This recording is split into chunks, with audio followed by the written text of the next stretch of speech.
कि अगर भगवान कहते हैं कि अधर्म करने वालों का नाश करो, तो फिर उन्होंने, वो तो सृष्टि के रचयिता है, उन्होंने तो सृष्टि को बनाया है, तो फिर उन्होंने सृष्टि बनाते वक्त ही अधर्म करने वालों को क्यों नहीं हटाया? देखो, अधर्म करने वालों को भगवान ने नहीं बनाया। हाँ जी। भगवान ने तो संसार में आपको मनुष्य बना के भेजा था अच्छा काम करने के लिए। पर यहाँ आकर के कुछ लोगों ने अधर्म करना स्टार्ट कर दिया, यहाँ आकर के झूठ बोलना स्टार्ट कर दिया, यहाँ आकर छल करना स्टार्ट कर दिया।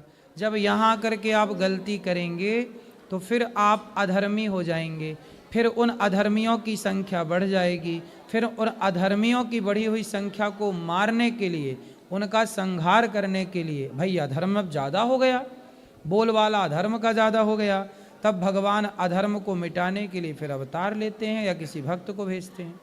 तो जब श्री कृष्ण जी का जन्म हुआ था, तब श्री कृष्ण जी को तो पता था ना कि ये अधर्म करेंगे दुर्योधन वगैरह, तो वो उनको मारने के लिए तो उनका जन्म हुआ था। हाँ। तो फिर उन्होंने दुर्योधन को इस सृष्टि में ही क्यों भेजा? दुर्योधन को सृष्टि में भेजा इसलिए कि भाई जाओ अच्छे कर्म करना, अच्छा। बुरे कर्म करने थोड़ी भेजा था। अब बुरे कर्म तो उसने अपने विवेक से किया, अपनी बुद्धि से किया। अब जब बुरे कर्म आपने किए हैं तो फिर भगवान कहेंगे अब दंड लेने को तैयार रहो। तो भगवान तो न्याय करते हैं ना बेटा। अच्छा ये बताओ, जैसे जज साहब हाँ जी। किसी को फांसी देते हैं, तो क्या जज साहब की उस व्यक्ति से कोई पर्सनल दुश्मनी थी? नहीं। फांसी क्यों दे दी फिर? क्योंकि उसने गलती की थी। क्यों गलती की? क्यों गलती की? हाँ, अब क्यों गलती की? गलती करी उसने। हाँ, ऐसे ही दुर्योधन ने गलती की। अच्छा। उसे गलती करने के लिए थोड़ी भेजा था भगवान ने कि जा तू गलती करना। उसने गलती की। अब जब गलती की तो जज ने क्या किया? फांसी दी।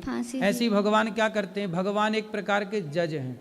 अच्छा। जो केवल सृष्टि में चल रहे अच्छे बुरे को जजमेंट करते हैं। हाँ जी। और उसका न्याय करते हैं। तुमने गलत किया है तो तुम चाहे कोई क्यों ना हो, भोगना पड़ेगा। और एक और प्रश्न है कि तुलसी माला बार बार टूटती है, इसका अर्थ क्या होता है? टूटती है तो पक्के धागे में उसको, मतलब पैराशूट थ्रेड है।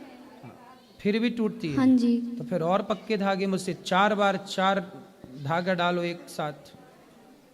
ठीक है।